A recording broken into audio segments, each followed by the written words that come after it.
Hello everyone, welcome to my channel. কি রান্না করিতে আপনাদের সবাইকে স্বাগত। আশা করি আপনারা সকলে ভালোই আছেন। তো আমি আজ একদম নতুন একটি রেসিপি আপনাদের সঙ্গে শেয়ার করব, যেটা শীতকালে বানিয়ে আপনারা খেতে পারেন আর খেতে দুর্দান্ত স্বাদের হয়ে থাকে। তাহলে চলুন আমি কি বানাতে যাচ্ছি আপনাদের সঙ্গে আমি শেয়ার করে নেব।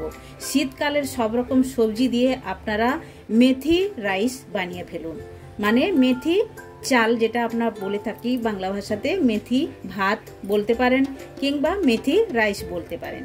তো যেটাই আপনারা বলতে পারেন ওটাই। তো আমি ওইটা আপনাদের সঙ্গে শেয়ার করব। এটা খেতে দুর্দান্ত স্বাদের হয়ে থাকে, আপনারা বাড়িতে একবার ট্রাই করতে পারেন। আর শীতকালে তো সব রকমের সবজি বাজারে পাওয়া যায়। তাহলে চলুন যে আমি উপকরণগুলো নিয়ে নিয়েছি এক এক করে আপনাদের সঙ্গে আমি শেয়ার করে নেব। তো প্রথমে মেথি রাইস বানানোর জন্য যেটা লাগছে মেথি, মেন ইনগ্রিডিয়েন্টস হচ্ছে মেথি। মেথিটা চাই অন্য কোনো সবজি না থাকলেও চলবে, যদি কম বেশি হয়ে থাকে চলবে, কিন্তু মেথিটা চাই। তো আমি মেথি নিয়ে নিয়েছি, দেখুন এক গাড়ি আমি মেথি এভাবে নিয়ে নিয়েছি। মেথিটা আমি কাটি না, ভালো করে পরিষ্কার করে ধুয়ে নিয়ে নিয়েছি। এটা কেটে নেবো, আপনাদেরকে দেখানোর জন্য আমি রেখেছি এটা, তাই জন্য আপনাদেরকে দেখালাম। তো মেথিটা এখন সাইড করে নেবো। আর রাইসটা লাগছে, ওটাও আমি আপনাদের সঙ্গে শেয়ার করে নেবো। এই রাইসটা আমি নিয়েছি, রাইসটা আমি ভালো করে ধুয়ে পরিষ্কার করে নিয়েছি। এইটা আমি সাইড করলাম। এবার এক এক করে যে উপকরণগুলো লাগছে ওগুলো আমি আপনাদের সঙ্গে শেয়ার করব। আর এর মধ্যে উপকরণের মধ্যে যেগুলো আপনাদের কাছে না থাকবে আপনারা স্কিপ করতে পারেন, আর যদি থাকে আপনারা দিতে পারেন। সবজি যে এতগুলো দিতে হবে তার কোনো মানে নেই, মানে যেটা থাকবে হাতের কাছে ওটা দিয়ে বানাতে পারবেন। তাহলে চলুন আমি যেগুলো নিয়ে নিয়েছি এক এক করে শুনে বলে দেবো। এইটা আমি নিয়েছি মটরশুঁটি, দেখুন 50 গ্রাম মটরশুঁটি আমি ছাড়িয়ে নিয়েছি। শীতকালের মটরশুঁটি তো পাওয়া যায়, যেটা আপনারা কলাইশুঁটি বলে থাকেন ওইটাই, এটাকে আমরা মটরশুঁটি বলে থাকি। আর নিয়েছি একটি গাজর, দেখুন এভাবে কেটে নিয়েছি। ক্যাপসিকাম কেটে নিয়েছি, আলু একটা কেটে নিয়েছি মিডিয়াম সাইজের। আর এটা বিনস নিয়েছি, বিনস কলাই এভাবে কেটে নিয়েছি। একটা ফুলকপি, মানে এটা 200 গ্রাম ফুলকপি হবে ওজনে। আপনারা ওজনটা কোয়ান্টিটিটা আপনাদের হিসাবে আপনারা কম বেশি করে নিতে পারেন। তো এটাই লাগছে। আর সবজির মধ্যে লাগছে একটি বেগুন, এভাবে কেটে নিয়েছি আমি। তো প্রথমে আমি এটা সাইড করে দেবো, তারপরে এক এক করে আরও আমি আপনাদেরকে বলছি। এই যে দেখুন এটা হচ্ছে হোয়াইট মটর। হোয়াইট মটরটা আমি ভিজিয়ে রেখেছিলাম, তার মধ্যেও আমি 50 গ্রাম নিয়েছি। আর সুইট কর্ন এটাও আমি 50 গ্রাম নিয়েছি। আর দুটো কাঁচা লঙ্কা নিয়েছি। তো এই যে সবজিগুলো আপনাদেরকে এতগুলো যে দেখালাম, এতগুলোর মধ্যে আপনাদের কাছে যেটা না থাকবে আপনারা স্কিপ করতে পারেন, কিংবা থাকলে আপনারা দিবেন। আর একটা মেন হচ্ছে এটা চিনেবাদামটা আমি 50 গ্রাম নিয়েছি। এগুলো দিয়ে বানালে এই রাইসটা খেতে দুর্দান্ত স্বাদের হয়ে থাকে। আপনাদের বাড়িতে কোনো গেস্ট আসলে একদম নতুন রেসিপি আপনারা বানিয়ে খাওয়াতে পারেন। আর যে মশলাগুলো লাগবে ওগুলো আমি এক এক করে শেয়ার করে নেব। মশলাগুলোর মধ্যে লাগছে দুটো পেঁয়াজ আমি এভাবে কেটে নিয়েছি। এই যে দেখুন দুটো পেঁয়াজ কেটে নিয়েছি, ধনে পাতা নিয়েছি, দুটো টমেটোকে আমি কেটে নিয়েছি। আর আদা গ্রেট করে নিয়েছি, আধা ইঞ্চ আদা গ্রেট করে নিয়েছি। আর রসুনের কোয়া 10 থেকে 15টি আমি এটাও গ্রেট করে নিয়েছি। আর দুটো কাঁচা লঙ্কাকেও আমি চিরা লাগিয়ে নিয়েছি। আর দুটো কাঁচা লঙ্কা আমি গোটা নিয়েছি, তো ওটাও আমার লাগছে। আর ফোড়নে লাগছে 3টা তেজপাতা, শুকনো লঙ্কা 3টা, জিরা আধা চামচ নিয়েছি। আর বেসিক মশলার মধ্যে তো থাকবে লবণ, হলুদ, লঙ্কা গুঁড়ো আর গরম মশলার গুঁড়ো, বাস এতটাই লাগছে, এর বেশি কোনো কিছু লাগবে না। তাহলে চলুন স্টার্ট করা যাক রেসিপিটা। তো রেসিপিটা স্টার্ট করব তার আগে সব ভেজিটেবলগুলো আমি ভেজে নেব, এক এক করে ভাজবো। আর গ্যাসটা চালু করার আগে একটি রিকোয়েস্ট আপনাদের কাছে, প্লিজ আপনারা চ্যানেলে আসুন, চ্যানেলে দেখুন। চ্যানেলে অনেক রকমের রেসিপি আছে, নিত্য নতুন রেসিপি আপনারা দেখুন। ওগুলোর মধ্যে আপনাদের যেগুলো ভালো লাগবে আপনারা একবার ট্রাই করতে পারেন, কিংবা কমেন্ট করে আমায় বলুন আপনাদের রেসিপিগুলো কেমন লেগেছে। আর আপনারা অনেকেই আমার ভিডিও দেখেন কিন্তু আপনারা সাবস্ক্রাইব করেননি, প্লিজ চ্যানেলটি সাবস্ক্রাইব করে নেবেন। সাবস্ক্রাইব করলে তাহলে আগে গিয়ে আমি আরও নিত্য নতুন রেসিপি আপনাদেরকেও দেখাবো, আর আপনাদের ভালো লাগবে, আর আমারও ভিডিও বানাতে খুবই ভালো লাগবে। তাহলে চলুন গ্যাসটা চালু করা যাক। তো গ্যাস চালু করে দিয়েছি। প্রথমে আমি চিনেবাদামটা ভেজে নেবো তেলের উপরে লাল করে এভাবে। তো চিনেবাদামটা ভাজা হয়ে গেছে, এটা এখন তুলে নেবো আমি।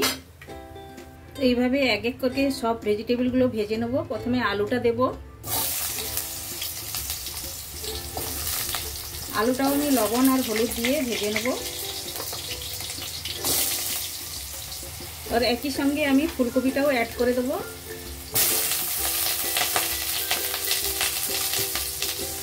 তো হলুদ গুঁড়ো 1 চামচ অ্যাড করে দিলাম। এবার দেবো স্বাদ মতো লবণ, লবণটাও দিয়ে দিলাম, দিয়ে একটু নাড়াচাড়া করে দেবো।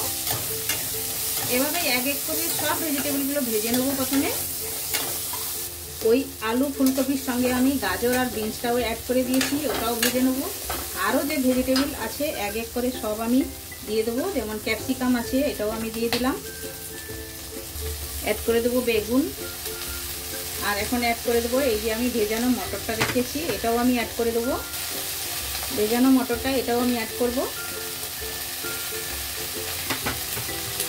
দিয়ে দিলাম সবগুলো। আর এই যে গ্রিন মটরটা রেখেছি এটাও অ্যাড করে দেবো।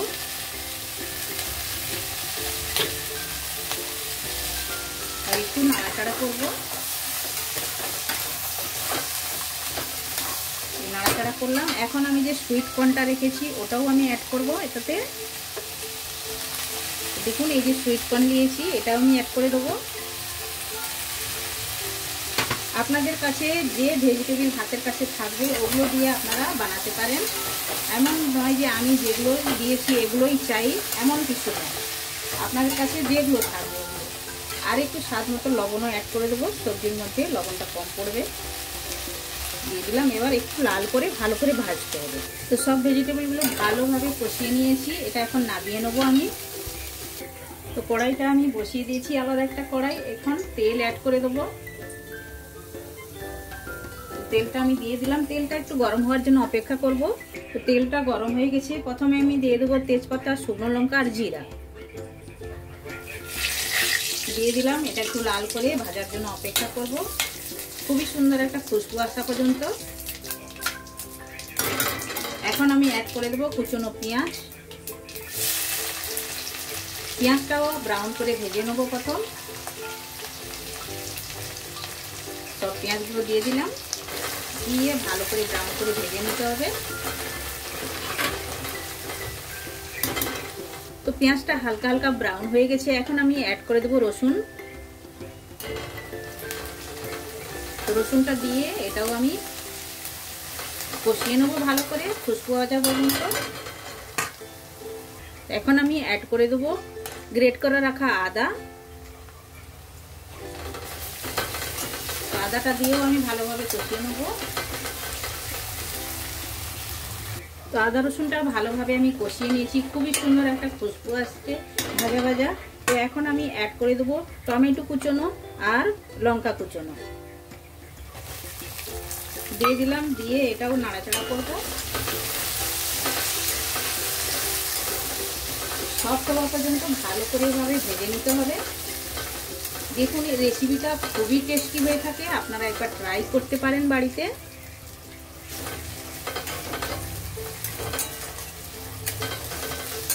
টমেটোটা দেখুন ভালোভাবে কষানো হয়ে গেছে। এখন আমি এক এক করে শুকনো মশলা অ্যাড করব। তো প্রথমে আমি লাল লঙ্কার গুঁড়ো দেব, 1 চামচের মতো দিলাম। তো 1 চামচ আমি ধনে গুঁড়ি দেবো, দিলাম। দিয়ে একটু নাড়াচাড়া করে দেবো। তো এখন আমি দেব 1 চামচ গরম মশলা, এটা আমার ঘরে পিসা গরম মশলা। তো গরম মশলাটা 1 চামচ এখন দিলাম, আবার আমি একটু পরে দেবো। এখন আর দেবো না, পরে আবার দেবো নামানোর আগে। তো এখন আমি রাইসটা অ্যাড করে দেবো। তো রাইসটা অ্যাড করে দিয়েছি। এখন মশলার সঙ্গে একটু ভেজে নেবো ভালো করে, এভাবেই নাড়াচাড়া করে।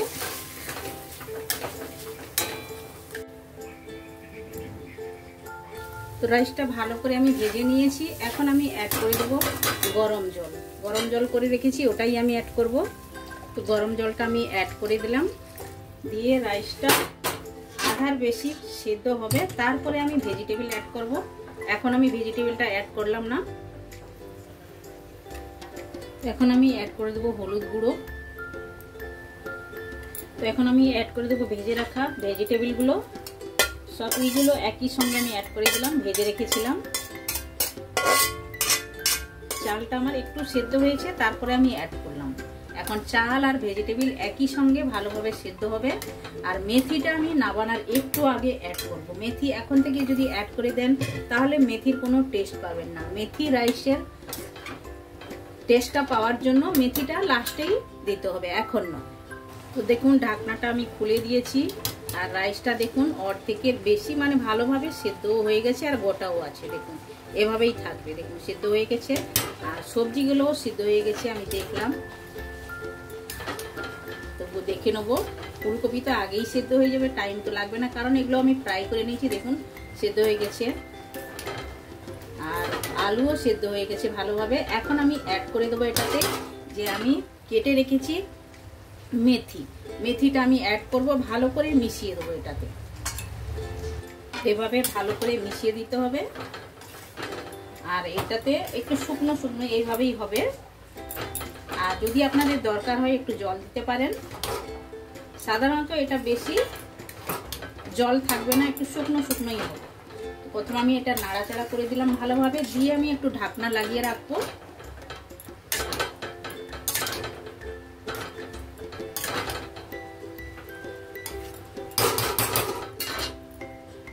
আর স্বাদ মতো লবণটাও অ্যাড করে দেবো।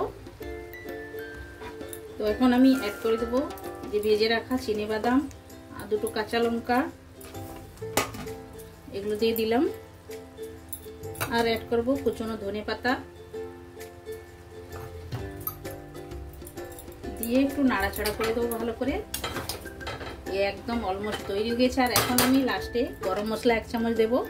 তো 1 চামচ গরম মশলা অ্যাড করে দিলাম, দিয়ে ভালো করে মিক্সড করব। একদম তৈরি হয়ে গেছে। এটা মিক্সড করে স্ট্যান্ডিং টাইমে রাখবো, তারপরে আমি প্লেটিং করে আপনাদেরকে দেখাবো। একদম হয়ে গেছে। আমি এখন গ্যাসটাও বন্ধ করে দেবো, স্ট্যান্ডিং টাইমে রাখলাম, তারপরে আমি প্লেটিং করে আপনাদেরকে দেখাচ্ছি। তো দেখুন মেথি রাইসটা আমার একদম রেডি হয়ে গেছে। আপনারা এভাবে বাড়িতে একবার ট্রাই করতে পারেন। এটা খেতে দারুণ সুস্বাদু হয়ে থাকে আর খেতে একদম টেস্টি। আর নতুন রেসিপি আপনারা একবার ট্রাই করুন আর বানান খান। কমেন্ট সেকশনে গিয়ে কমেন্ট করে আমায় বলুন এই রেসিপিটা আপনাদের কেমন লেগেছে। ভালো লেগে থাকলে লাইক শেয়ার কমেন্ট করবেন।